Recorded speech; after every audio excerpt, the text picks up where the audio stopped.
Assalamualaikum warahmatullahi wabarakatuh. Bismillahirrahmanirrahim. Bi husni hadhihi niyah li ibtigha'il ulumi nafi'ah wa ibtigha'i mardatillahi ta'ala wa rahmatihi fid dunya wal akhirah. Biwasilati wa barakati ta'allumina hadza tafsirul Qur'an. Ya Allah waqdi hawaijana wastajib ana ya Allah. Bi barakatil Fatihah. A'udzu billahi minasy syaithanir rajim. Bismillahirrahmanirrahim. Alhamdulillahi rabbil alamin. Ar-Rahmanir Rahim. Maliki yaumiddin. Iyyaka na'budu wa iyyaka nasta'in. Ihdinas siratal mustaqim.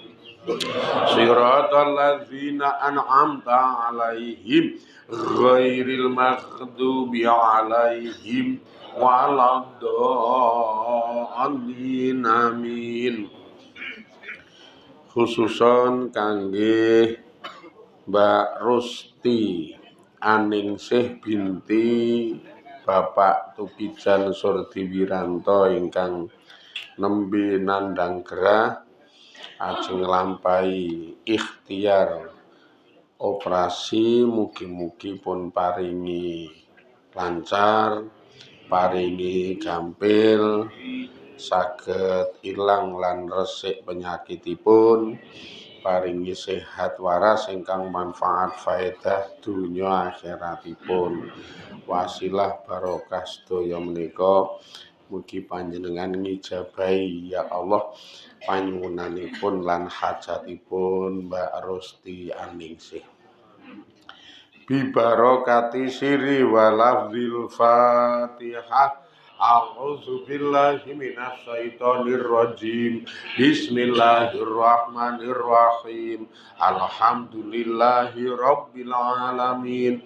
Ar-Rahmanir Rahim. Maliki yaumiddin. Iyyaka na'budu wa iyyaka nasta'in. Ihdinas siratal mustaqim. Siratal ladzina an'amta 'alaihim ghairil maghdubi 'alaihim waladdallin. Amin. Bismillahirrahmanirrahim. Wa ma arsalna min qablika illa rijalan nuhiya ilaihim min ahlil qura.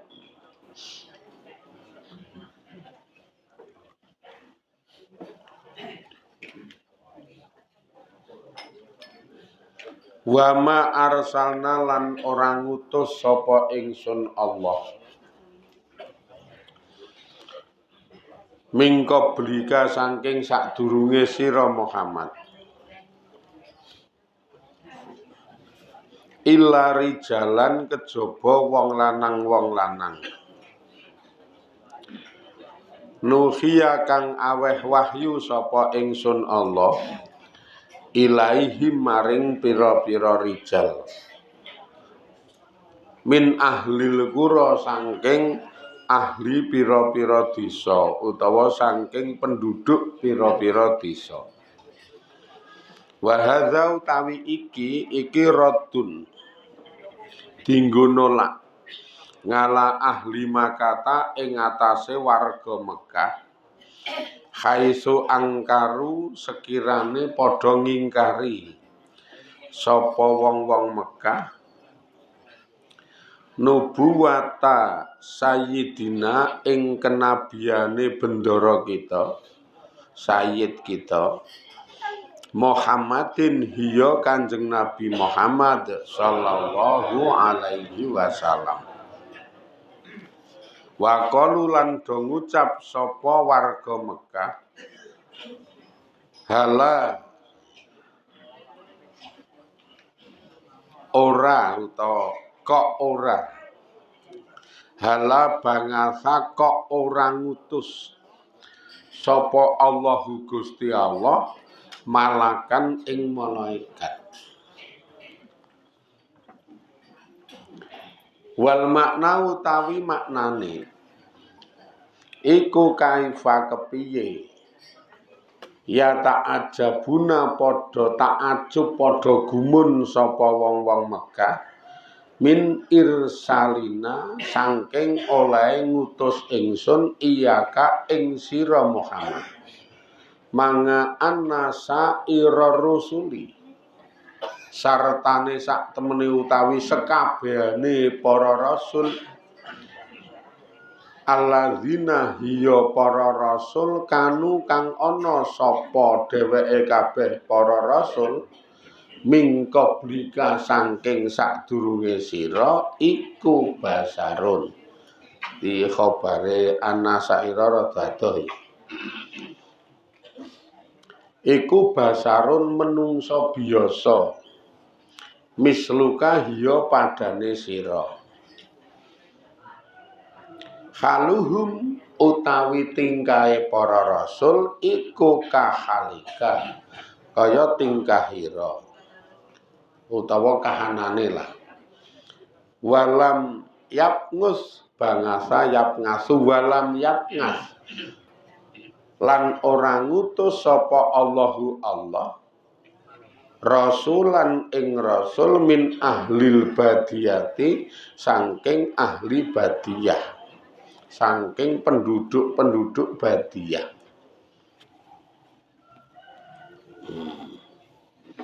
Iki jabarane ayat wama arsalna min qablika ingsun Allah ora ngutus para rasul sing sadurunge kowe Muhammad kejaba sing tak utus mesti wong lanang-lanang.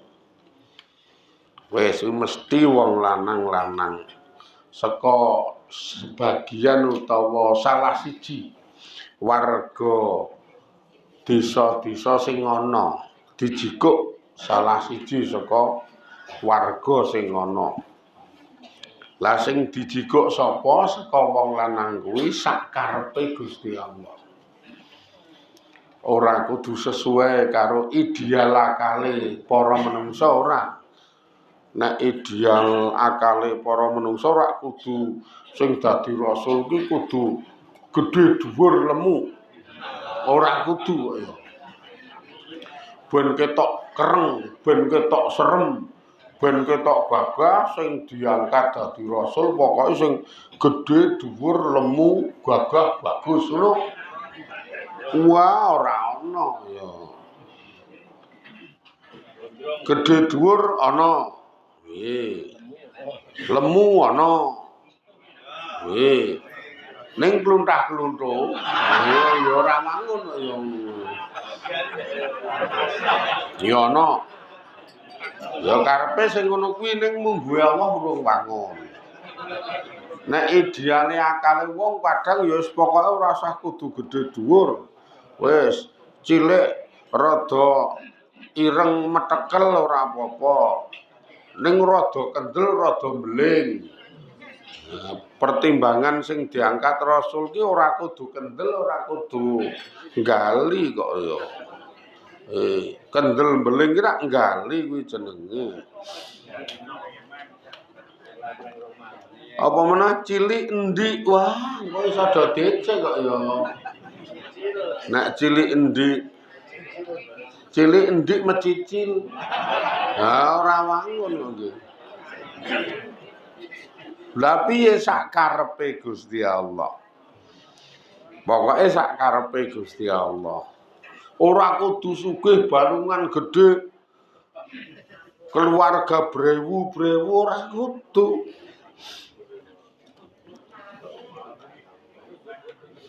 Balungan kelor ya ora apa-apa. Lah kok ana ayat iki turun masalahe dienggo nolak greneng-grenenge wong-wong Mekah. Dinggo nolak unine wong-wong Mekah, terutama wong Quraisy sing mereka niku ngingkari kenabiane Kanjeng Nabi. Ngemohi ceritane, ora ngakoni nek Kanjeng Nabi iki diangkat dadi rasul niku ora ngakoni. Ana sing jenengan rasul utawa nabi kok ming cah yatim kek ya ora duwe apa-apa. Bahkan nek didelok blegere we ora ana istimewane. Ming biasa banget. Iya ana wong Mekah sing ngomong ngono kuwi. Malah ana sing ra mutu le omong. Lah iya. Nek ngirim rasul kok Gusti Allah ki ora ngutus malaikat. Kok malah ming sak Muhammad. Ngono ya ana sing ngomong kok ming sak bleger sing jenenge Muhammad kok ra malaikat. Hala bangasallahu malakan. Kok ora ngutus malaikat. Karang wong ra judul iki sak uni-uni kok. Kuwi kok jaman Kanjeng Nabi ket saurunge Kanjeng Nabi. Ket saiki. Sing saiki iki ya ming kures-kures kuwi kok. Ketoke ya ming zuriyahe Quraisy. Abu Jahal, Abu Lahab. Angger muni ra judul iki kok iya Muhammad to sing diangkat dadi rasul. Dadi atiku ki ragu. Kok urung sreg ming wong ra jodoh ki asline. Ra jodoh ki sak uni-uni. Mosok nek saiki lho iki ora mbiyen. Saiki ya grenengan mosok kok ngono kok kiai. Ngono ki nek saiki ngono ki ana ya enak. Wo, wah niku rasane dom.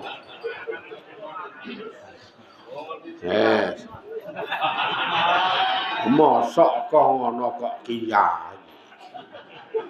Wis tobat anggere ngene iki wong ming paitan ra jodoh ora mengakui kenyataan kok ya.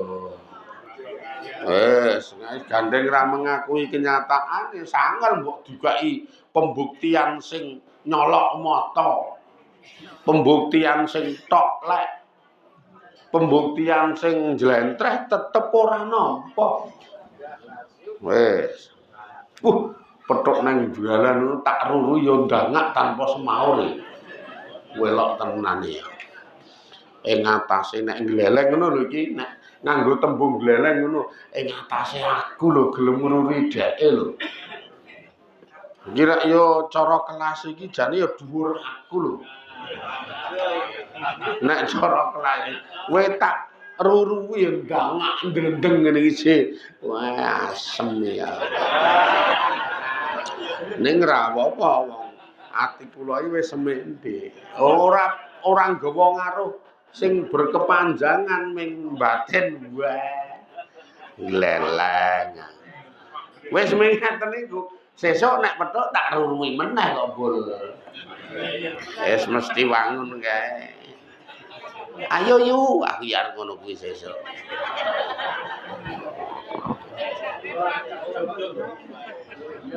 Ya lanang ya wedok. Bismillah tak rurui. Ya Allah wis ngrurui lho. Kula ming krana jenengan aku ya ngono kuwi bar niku. Dadi wis muga-muga dadi celengan kula. Kula ya ora butuh semaurane dheke, butuhe ganjarane jenengan. Disauri ya ora marai bangga, ora disauri ya blas ora lara ati ya. Pokoke ming golek rindane jenengan ati kula ya ngene ndlenjeng kae. Wah, malaikat ngepok-pok pundak kula. Bener. Jenengan ra tekan mikir ngene iki kok. Bener.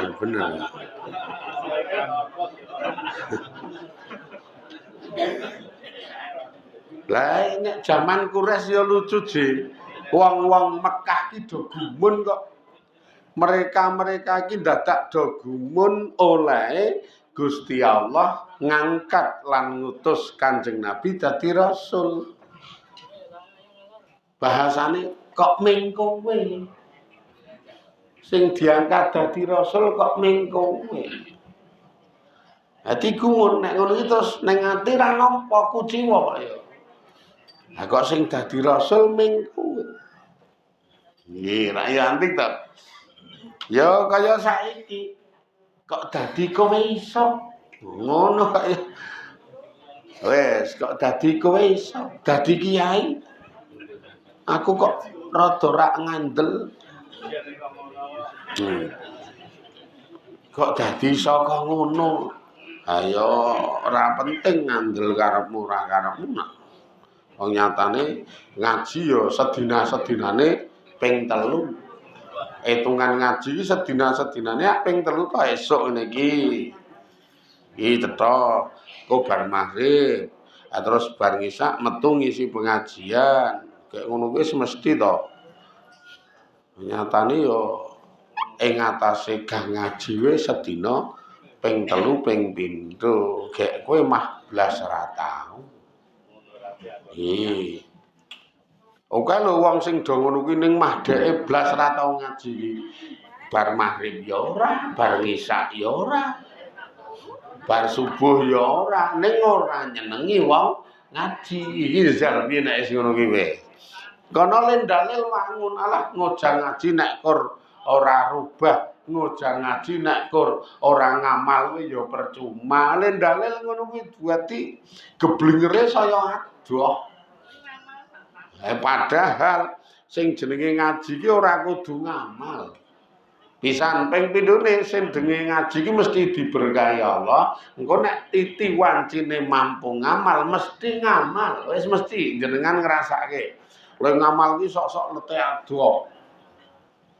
Kowe ngamal ki kelingan wis aku tau ngaji sih. Keterangane kae ngene iki berarti tak manut keterangan ngaji kae ngono ngamal dhewe. Kemrenteke ten jero ati. Kudu kabeh wong ngaji mesti ngamal. Lah nek ana wong ngomong ngojang ngaji nek karo ora ngamal kuwi ya percuma. Kuwi wong sing geblinger, sing le geblinger saya adoh ora krasa. Sing diawali ati drengki, sing diawali ati iri, dinggo utawa dinut. Kamangka ati iki nek drengki karo iri dinut tambyar ngamal sing wis ana kobong, pemburine ora ngamal. Cara kasarane jan bangkrut, celengane entek ora iso ngejoki. Dadi ya semengkur ora ndek apa-apa terusan. Wong ming iri dengki kok dadak omong walah ngojang ngaji nek ming ora ngamal kuwi ya percuma. Kamangka alasane le omong ngono kuwi ming tak weruh wong-wong ki do gelem ngaji, gek le ngaji kok dadak nang kene. Kuwi masalah iki kok nang kene, karepe iki mbuh nang ndi? Karepe kuwi. Lah wong ngono kuwi iki sing nuntun Allah wis ora iso dipungkiri. Wong gelem ngaji iki sing gawe gelem ya Allah. Sing gawe gelem mesti Gusti Allah lho. Wong akeh to wong sing selo nganggur ndedit sehat ning yo ora ngaji ra ya akeh to. Selo nganggur ndedit sehat. Kok yo ora ngaji wis. Ya ora ning kene, ra ning kono, ra ning kono. Akeh banget. Lah ing atase rada ratek selo. Dite ketok ya mbuh duwe mbuh ora. Wong ya ora mesti sangu. Malah kepara rada rengkeng-rengkeng. Kowe ya mangkat ngaji, kuwi sing akon karo sing maringi pitulungan Gusti Allah. Sing akon Gusti Allah, sing maringi pitulungan Allah. Dadi ora iso ditolak wong ya digitiki doyak-oyak, ora mesti gelem sih kok. Ora mesti gelem. Mulane iri dengki sing kaya ngono kuwi iki padha karo ora trima marang takdire Gusti Allah. Allah nakdirke ora trima mangkel. Jenengan iso mbayangke, mangkel ora trima kok sing dimangkeli Gusti Allah. Ira yo antik to ngeten niku. Ora yo rasah mangkel. sak karepe Gusti Allah wong sing gawe Allah kok ndilaleh kok do ngaji rono ya sudah wong ngaji iki barange apik. Soale makan ning dina endi mbok sak karepe. Sebab sing ngersake Gusti Allah wis ngeten iku. Wong nyatane ngaji metu-metu ngeten iki ya kadang nek saiki ming ngusut karo nelesih ngoyak YouTube niki. Nelesih YouTube. Ngantek Magelang, Purworejo, kadang Melayu Ngetan, Grobogan, nek Boyolali ra ngundang. Grobogan. Ora tek judu nek wong kono. Ngono iki ya ming lewat YouTube lah kok iso lah Gusti Allah kok ya sing ngersake iki Gusti Allah. Jan Gusti Allah ora kok piye-piye. Iki gelem ora gelem ya wis kudu ditampa kok nggih. Malam 17 iki wis. Malam 17 sing nimbali kula iki tak hitung 8. Dadi kula wis nolak 7. Mosok arep diawaki kabeh. Wong 17 ki ming sitok ya ming malam kuwi. Ora iso dundur sesuk sore apa dijokke. Ora iso malam 17 ya ming sesuk kuwi. Berak ya akhirnya ya ming nyagui sitok. Sing 7 ketolak kabeh. Lah kok membengi iki karo ngisi pengajian mangkat ning siren rika-nika iki ana telepon. Anu niki atas nama Sindon Sela Martani sing biyen jenengan nate tindak mriki ngersake panjenengan kan ngisi pengajian malam 17-an lah dadi 8 sing kula tolak. Duh nek malam 17-an dadak kok yo niki wis Agustus sih kula mboten saged wis santen corekane aku. Santri kula ya wis kula ya ora wani nawak-nawake. Ming nek rika iki sok ndawuhi mbok tulung mang padoske rekomendasi ngeten kula uncalke. Wis sing kula uncali ming Mas Satur nek liyane ora. Tak uncalke liyane sing rada mburi mah ngisen-isenke. Wah, jamaah iso. Lah kok enten ngono aku yo. Paling pol sing kula uncari pokoke ming Mas Satur. Wis cetha iso ditampa gek kula melu kangkat. Jan sae pokoke sae lah tak kula melu jal keke mburi ambyar. Wah. Ora, pokoke ming kuwi wae aku. Lho, wis jan bayangke alah 17-an wing ngantek 8 sing kula tolaki. Sing kadang dadi sobya-sobya, kadang dadi anggap ngono mah seprene rung ana wong akon. Jenengan ki ora paham, kabeh ki nugrahane Allah, kabeh ki berkahe Gusti Allah. Kudu diakoni niki dilawan ki ora iso wong berkahe Gusti Allah jika kok ora trima. Antik tenan di. Ayo niki kaya kures niki dasare ketoke saiki ya do kures ndase kok tak mikir-mikir dadi malah ming ora cetha. Lah kok ora trima iki ngopo? Malah do gumun kok iso ya. Kadang nek saiki kok iso dadi kiai ya. Kaya zaman Kanjeng Nabi kok sing diangkat Muhammad. Ngono lho. Zaman Kanjeng Nabi kok sing diangkat Muhammad. Sementara kenyataan yang ada ning dheke do merem, terutama wong Mekah ki do merem ora nampa kenyataan. Rasul-rasul sing sadurunge rasul-rasul sing karo Gusti Allah diangkat sadurunge iki kabeh wong lanang. Kabeh wong lanang kok ya. Basarun misluka menungso biasa kahanane ya padha karo kahanane Kanjeng Nabi. Ya sok lara. sok ora duwe, arep mangan ki sok ora ana. Maksude ora kudu sugih brewu, ora kudu malaikat. Bahkan kahanane persis kaya wong umum. Kanjeng Nabi iki biasa arep sarapan ora ana. Terus mara nang gone istri kedua. Duwe apa? Jawabane namung toya pethak ji Kanjeng Nabi. Oh iya. Terus ngunjuk ya karang lha piye duwene kuwi? Kadang ora ngunjuk malah terus ngendika, "Iya nek ra ana tak poso wae." Iki kayak kaya jenengan melek ngemplok. Nabi kok karo umate mah mulya umate. Gek kamangka kualitas umate ming ecek-ecek. Kowe mulya melek ngemplok, gek sing dimplok apa-apa ana. Kanjeng Nabi ra duwe wis. Para. Ha nggih ta wis. Urung nabi-nabi sing sadurunge niku ana sing glidhik dadi tukang kayu. Nabi Nuh karo Nabi sapa kae dadi tukang kayu jal.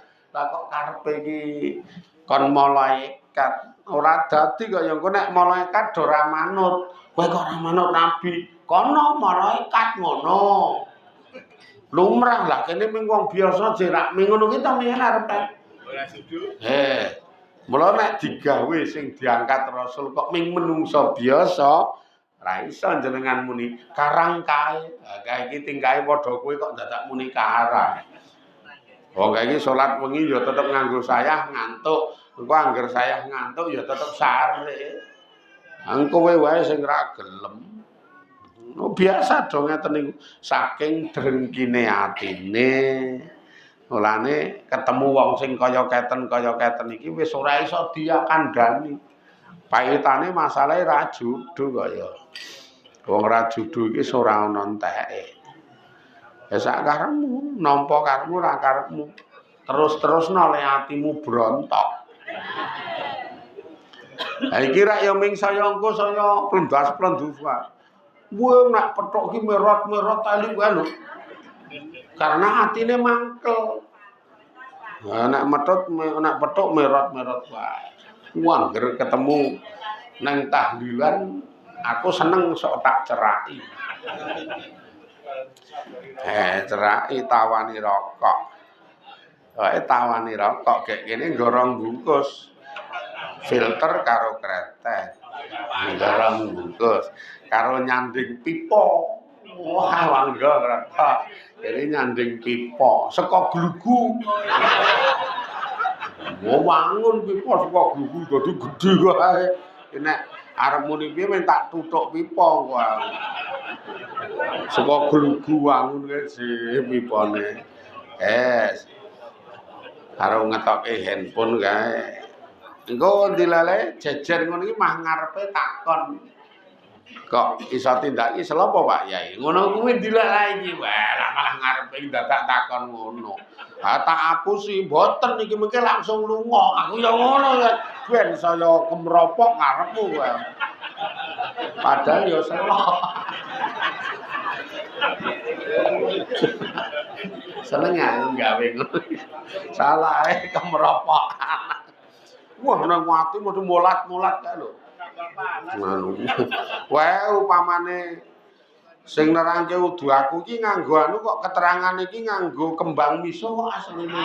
Ning gandeng aku wis rada halus ya ora. Wis rada apik. Mula aja kaya wong kafir kures, aja gampang drengkenan, aja gampang irenan. Kuwi iki ngobong ngamal tuna donya tuna akhirat. Kabeh sing ana ki Allah sing ngersake imano karo nampa. Wis rasa mangkel diimani karo ditampa. Kuwi wis do nampa kanugrahane dhewe-dhewe. Iki jenenge ati sing apik ngeten niku. Niki terus sesuk muga-muga do diridani Allah, do diberkahi Allah, do dirahmati Allah. Istiqomah le ngaji, tansah pinaringan hidayah, tansah pinaringan pitulungan, kaparingan kamulyan saking donya dugi akhiratipun. Alhamdulillahirabbil alamin. Assalamualaikum warahmatullahi wabarakatuh.